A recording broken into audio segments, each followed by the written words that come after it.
Oh, wow. Good morning, everybody. Hello, Alex. How are you? I'm doing well. How are you? I'm good. I'm good. So this is the morning tip-off with Imman, and I am joined by the Chief Content Officer of Basketball News, Mr. Alex Kennedy. How are you on this fine morning? I'm doing well. I appreciate you having me here. I'm excited. I'm excited for this show. We've been talking about this show launching for a while now, so it's so excited that I'm excited it's finally here. Yeah, I'm excited to have you here as our first guest. I was like trying to come up with a good bio and a good introduction for you, and I always forget you've been doing this for like longer than the majority of your life. Basically, you've been doing this longer than not in life. So someone who has covered the NBA for 15 years. How strange is this? How strange is this odd season? It's so weird. It's such a strange season. I think, you combine everything, the fact that we had such a condensed off season.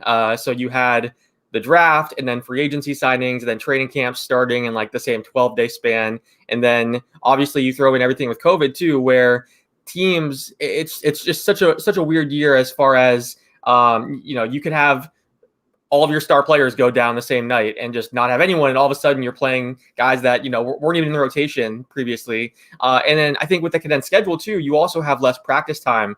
So teams, when they do have these injuries or they do have guys missing for COVID reasons, there's not a whole lot of time to practice and get acclimated either. So it's been very strange. I think also the on-court, you and I have talked about this, just the on-court product is so different. There's so many blowouts, and we were talking about how it doesn't even really feel real at times, the games. You see the empty stands and then some of the players that are playing out there. It doesn't have the feel of a normal season, that's for sure. And then from a journalism side too, it's weird because everything is over Zoom. We're not at the arenas being able to go in the locker rooms and talk to these guys and get comments and get quotes and get a lot of information about these games. You're basically just talking to someone over Zoom for a few minutes. So it's very strange. We're trying to adapt, but it is better than no basketball. I will say that. I'll definitely take it over the alternative. I think we all aren't going to take this for granted again after going, months without basketball before, but it is a weird year. It certainly is. And in the midst of the strangest season probably ever, BasketballNews.com has fully launched. And so you're having to deal with that. How's that been in the midst of this pandemic and strange season?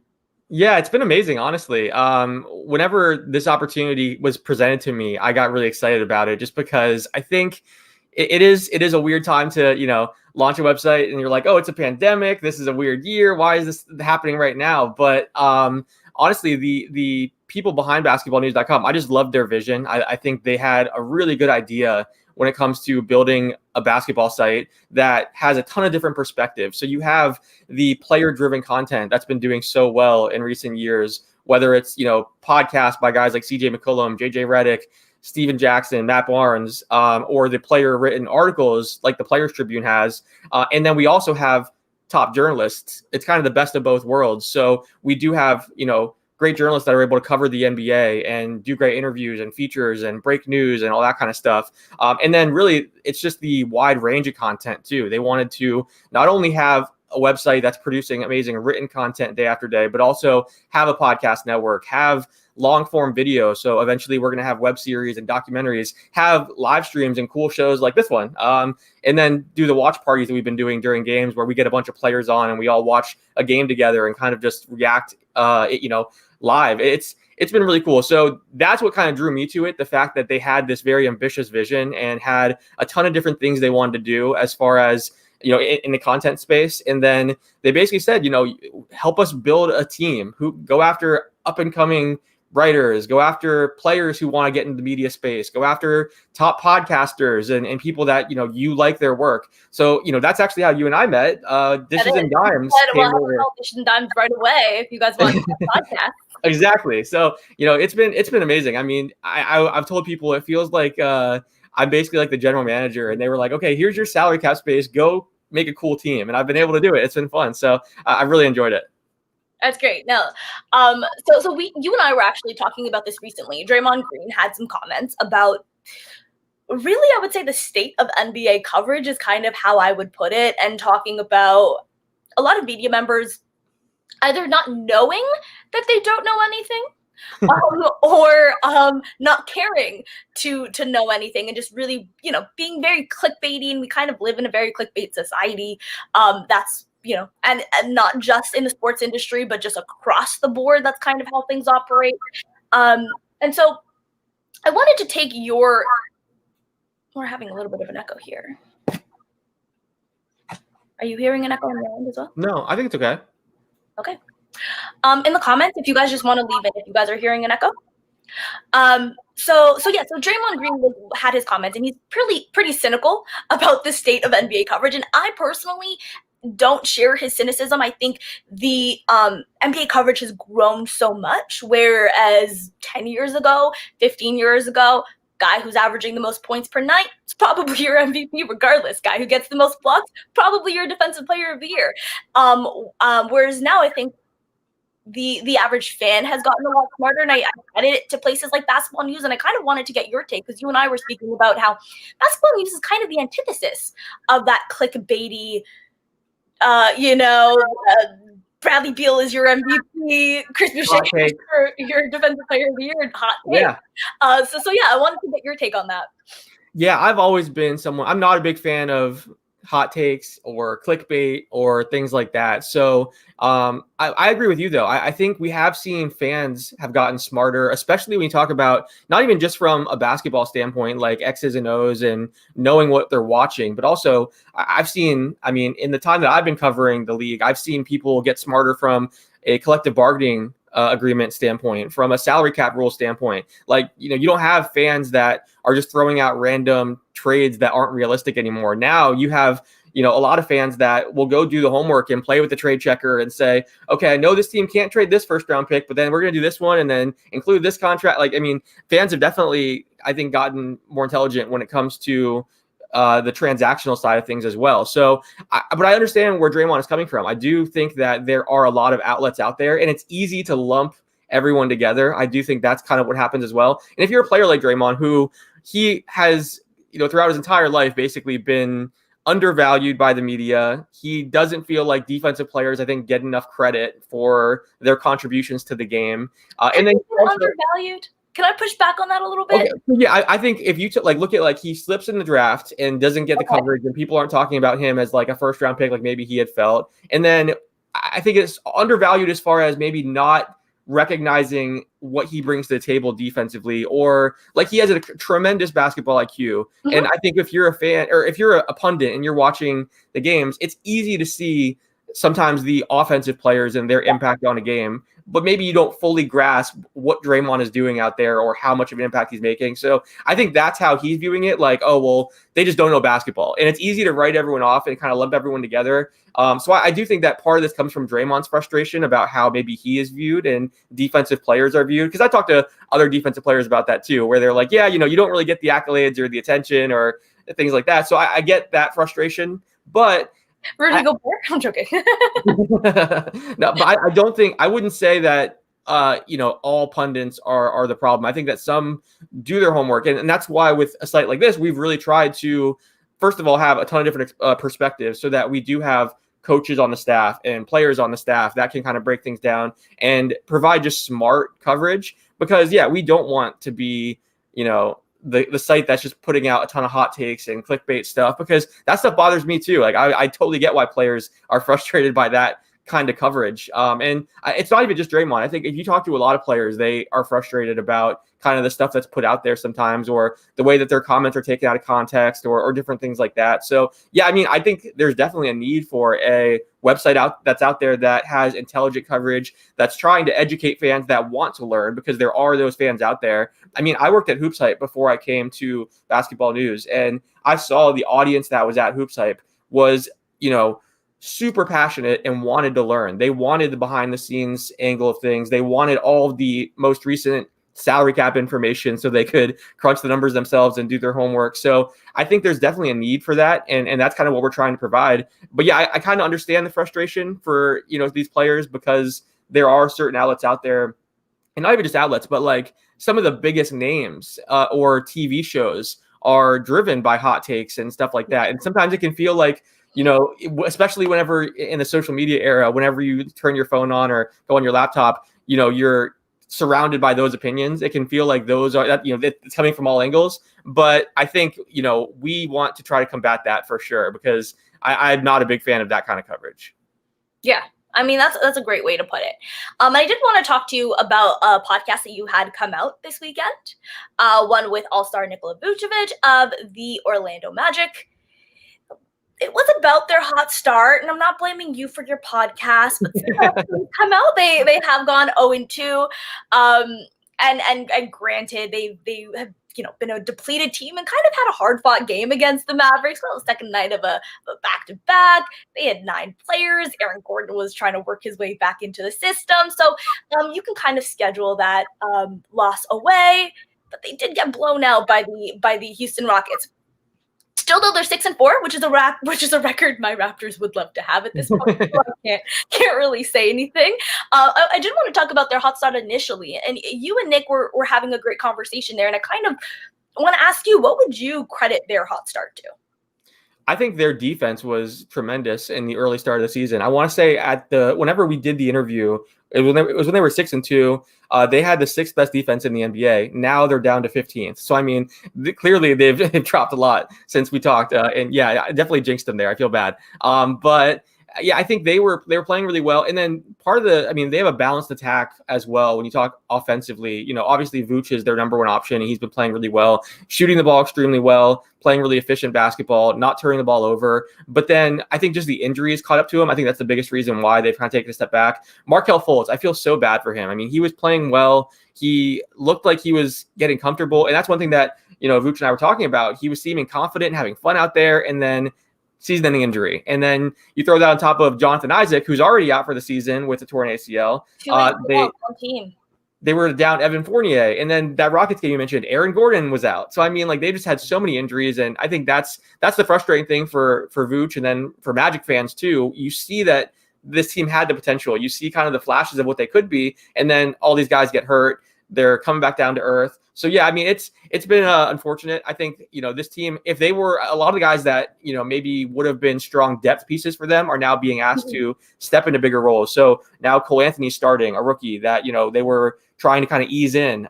Someone like Gary Clark is now starting, like Dwayne Bacon, James Ennis. These are all guys that started last game. So, I mean, they're guys that they much prefer in a smaller role. So it's been tough for them. I'm a big fan of Vooch in his game. So it was a lot of fun just kind of talking with him about his development and how he became an all-star player. And I've followed his whole career. I covered him in Orlando here. So it's been cool to see him go from 4th option guy who comes into Orlando at 20 years old and, super shy, doesn't speak the best English. And then now, years later, all-star focal point, face of the franchise. So we kind of talked about that transformation. The way that he's been able to add a 3-point shot has been incredible. His first 5 years in the league, he made 7 threes. He did not shoot threes at all. He really just didn't. And then shooting 44% from 3, knocking down multiple threes per game. So, it was a fun conversation about his development and just kind of where he's at in his career.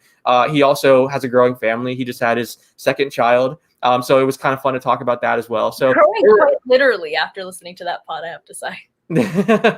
he's a great guy. I love Vooch. So it was a lot of fun. Children. Yeah, I mean, they're huge. His kids are huge. I mean, it makes sense. He's 7 feet tall. His wife is 6 feet tall. So, I mean, he's having just 2 monsters. 20 years from now, we're going to be talking about Nick Vooch's children and covering them. All right. So, one of the things that I want to do here, we've already kind of are going a little bit long, so I kind of wanted to pull this out. I like to quiz people when they're on programs. I told you I would do this. I just tell you what I would. Maybe I did. So I like to quiz people. Now you are someone who knows basketball news content like the back of your hand. You read everything that gets put out. You listen to every podcast. So I thought that you might be able to handle this. So what I'm going to do is I'm going to put out some quotes. Some of them, they're fairly short quotes that I've taken. Okay. I'm trying to stump you here. Some of them might be pretty obvious. Some of them might be a little bit more difficult. And they're either coming from articles or podcasts. Now, I didn't go crazy and pull anything from November or December. Okay. Really recent stuff. And you have to tell me where it came from. All and right? These are all BasketballNews.com articles or podcasts? All BasketballNews.com articles. Okay. I like it. All right. I'm ready. All right. So, first one. I never said none of this stuff. You over here Oprahing me. Oh man. I never said none of this stuff. You over here Oprahing me. I'm gonna just let This you must have been know. one that Spencer Davies, my right hand man, edited. I think I know. I think it is from the roundtable conversation with Atan Thomas, Drew Gooden, Tony Massenberg. I think it's from that, but I'm not positive. Is that right? That is not correct. But I got it wrong. No. It is from. Do you want to know, or do you want to take another stab at it? No, go ahead. Dr. Michael Eric, I'm Kenya Martin's Neat and Unfiltered. So Kenya Martin apparently was Oprahing Dr. Michael Eric Dyson. It's funny. It's funny because Kelsey O'Brien, she's said that, and she's like used it as like she's made that comment, and she was like referencing it, and I thought she was talking about the Atan article because she had transcribed and worked on that, but. Yeah, that's honestly, I've been super impressed with Kenya Martin's Neat and Unfiltered, by the way. I want to say that the guests that he's been able to get, first of all, are incredible. He's so comfortable and candid as a host, and he gets such good stuff out of people. So I've been very impressed. He's out here Oprahing people. And Dr. Michael Eric Dyson at that. Okay. Yeah. So, next one. It's nice and short. I feel like you should get this. The person who wrote this, it just sounds like them.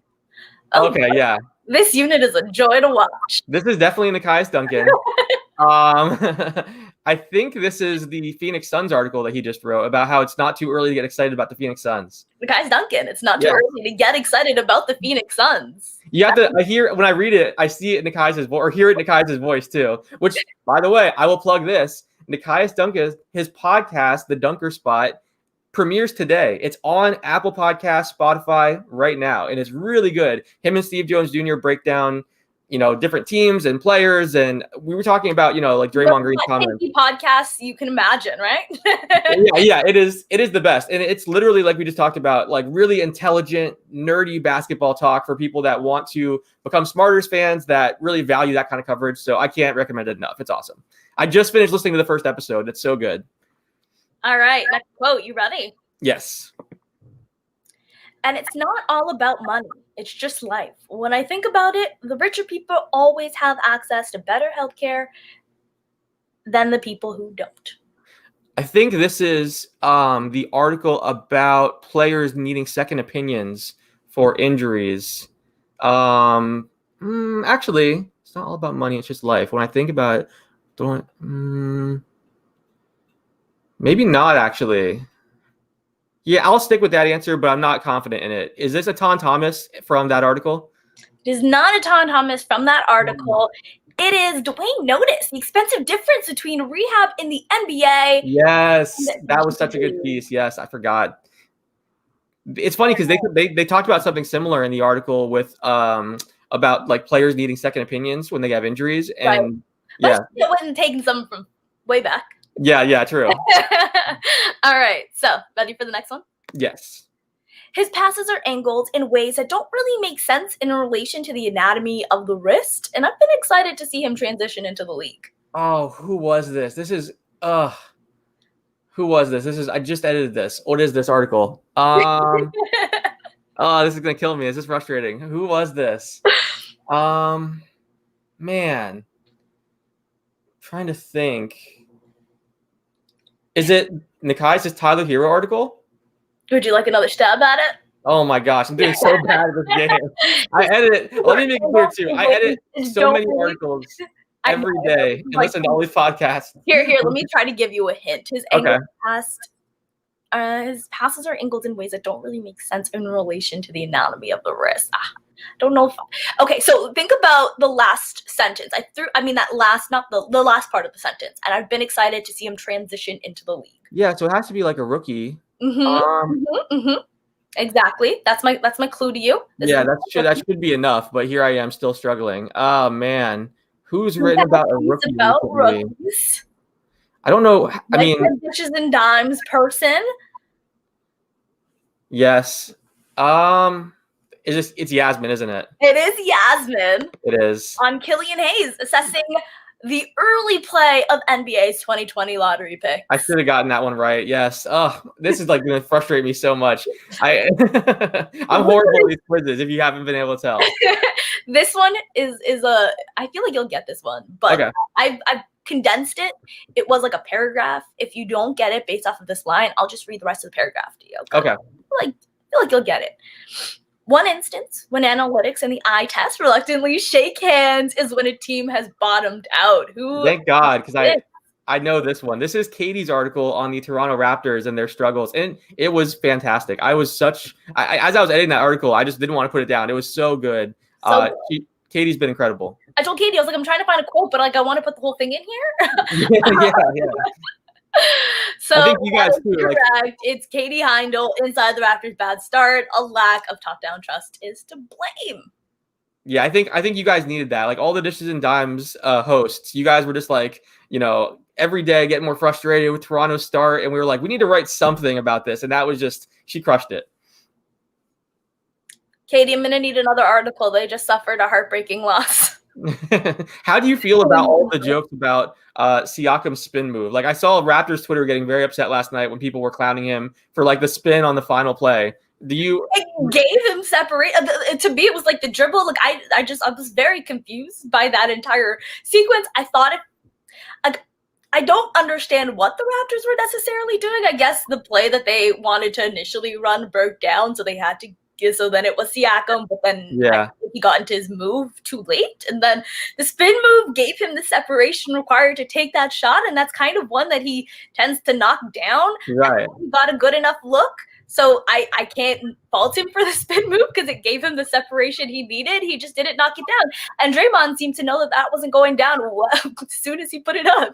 Draymond, yes, celebrating that initially. So a couple of things. We are about to wrap up very, very shortly here, but a couple of things I wanted to talk to you about is I wanted to start the week off with some winners, to get into some excellent news if you want to have a morning pun, and talk about the winner of the weekend. So I'm going to throw it to you first. Who would your winner of the weekend be?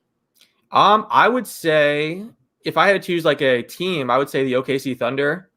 So impressed with what the Thunder have been doing. They've won 3 straight games now. This is a team that we all knew they were trying to build for the future and just stockpile draft picks. But for the second straight year, they're finding ways to win while kind of rebuilding. And I think that's so important for them too, because their culture is such a big thing for those, they have all their guys on custom development plans and they want to build that winning culture and develop the young guys while also stockpiling. And that's such a hard thing to do at times, where if you're bottoming out and just trying to acquire 30 first-round picks, it can really hurt a culture. But they are doing such a good job of balancing that. So I think the Thunder are my weekend winner just because they, won 3 straight games. And then the other, like a player comes to mind, LaMelo Ball. I've been so impressed with LaMelo and how he's looked. Became the youngest player in NBA history to have a triple-double. They won 3 straight games, including 2 games against Atlanta. And the Charlotte team has been much better than I anticipated. So those are 2, those are the ones that come to mind as far as like an individual and a team. I'm going to have to reluctantly say the Golden State Warriors. Yeah. They had, I'm including Friday in this sort of weekend, they had a big win against the Los Angeles Clippers where Steph Curry went off. And it seemed like it's literally in order for the Warriors to win, Steph needed to drop 30 points. And then came the worst shooting night of Stephen Curry's career. But literally, he went 2 for 16, which is the worst shooting night of his career. And they managed to get a win over my Toronto Raptors. So I have to give it to them. They are above 500 right now. They don't look like the laughing stock that they looked like 2 weeks ago when people were questioning the validity of Steph Curry's MVPs and all sorts of other crazy nonsense. Yeah. They look like they were a good team. Their defense looked good. We were just talking about Pascal Siakam's shot. I think something that I missed was like credit to Andrew Wiggins, who I thought did a good job on him, which is not something that I would have said very often. I think in very many moments. So, Damian Lee iced the game with 2 free throws. They had 7 players drop double digits in that game. Steph only had 11 points on 16 shots. It was literally the worst shooting night of his career, and they managed to squeak out a win. So reluctantly, I have to give them winners of the weekend, but maybe there's a hashtag somewhere, something about Cade Cunningham. I apparently have to hop on this bandwagon now as a Toronto Raptors fan, so I'm gonna leave that alone and get to the last question I have for you. before we leave this off, what game are you looking forward to this year? I mean, this week. Well, of tonight's games, Pelicans Mavericks is interesting just because I think you have Kristaps Porzingis supposedly coming back. He's questionable, but in their game notes, they had him listed as the likely starter. So it'll be cool to kind of see them get back to full strength. And I think this Pelicans team, even though they've been losing some games, they probably should win recently. They're at least fun to watch. I think, Brandon Ingram, Zion, Lonzo, this team is pretty fun. So I think that game seems like it'll be fun tonight. I mean, there's not a lot of great games tonight from what I was looking at, but as far as this week, I would say the other one that comes to mind. Oh, wait, go ahead. Yeah, I was going to say this week. You can extend it to this week. I did. I took a game tomorrow. Yeah, my game for tomorrow, I would say it's Lakers-Rockets. We just saw them match up last night, and we're actually doing a watch party for that game where we're going to have former Lakers and former Rockets kind of on the call, on the Zoom, all reacting to the game as we're all watching it. During those, it kind of always goes off the rails, and we end up talking about just random NBA topics and stuff too, and it's a lot of fun. So I'm looking forward to that one, mainly just because I love doing the watch parties, and it's fun to talk with the players. So that's the one I would say that I'm looking forward to, just because we have an event planned around it, and that should be a good game too. Those teams, they just played well last night, and it was an interesting game. So I would say Lakers-Rockets comes to mind. Nice. For me, I've got to say it's Heat Sixers, just because I have no idea what the NBA is going to do with that game. If anyone's been following Joel Embiid's timeline, he is out to believe that Adam Silver has a conspiracy out against his team, much like most Raptor fans. So I can't really fault him in his logic, because that's what we believe about Adam Silver. Yeah, I get the frustration though. Like, that's very fair. So for those of you guys who don't know, the Philadelphia 76ers were kind of forced to play their game against the Denver Nuggets, in which they lost, where they only really had 7 active bodies, but were asked to make 8 active bodies. Mike Scott didn't play due to injuries, and everybody else really basically health and safety protocols. And this is something that the NBA is going to have to deal with quite a bit. So the Sixers were upset because the following day, the Celtics Heat series was postponed, which is something that the Sixers really wanted, but was told that that wasn't going to happen. And the Heat Celtics game was postponed, not because of all of the hoopla around the Celtics and their health and safety protocols, with Jason Tatum testing positive and a whole bunch of other stuff, but because the Heat didn't have enough bodies to go and play that game. So the NBA is dealing with a whole bunch of stuff, and it'll be really, really interesting to see what happens with that game on Tuesday night.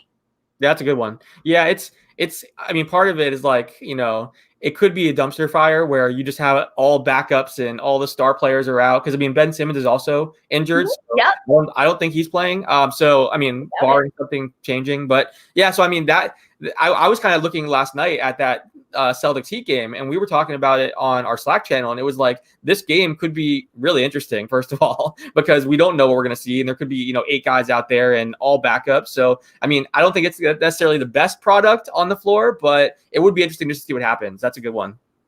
This season's really, really interesting. I've got a rant, but I'm probably going to save it for later on down this week. I think this wraps it up for today's episode. Thank you so much, Alex, for joining me for this inaugural episode of Morning Tip-Off with me. Thank you for having me. I'm so excited. I think, again, I'm going to be watching this thing every morning. I think you've been one of the best things about being able to start this so far, like being able to get to know you and all the Dishes and Dimes people. You guys do a tremendous job. So I got to say, I'm glad that you have this show to be able to talk hoops every day. And it's been awesome working with you. Thank you so much. It's been awesome working with you as well. All right, guys. Peace.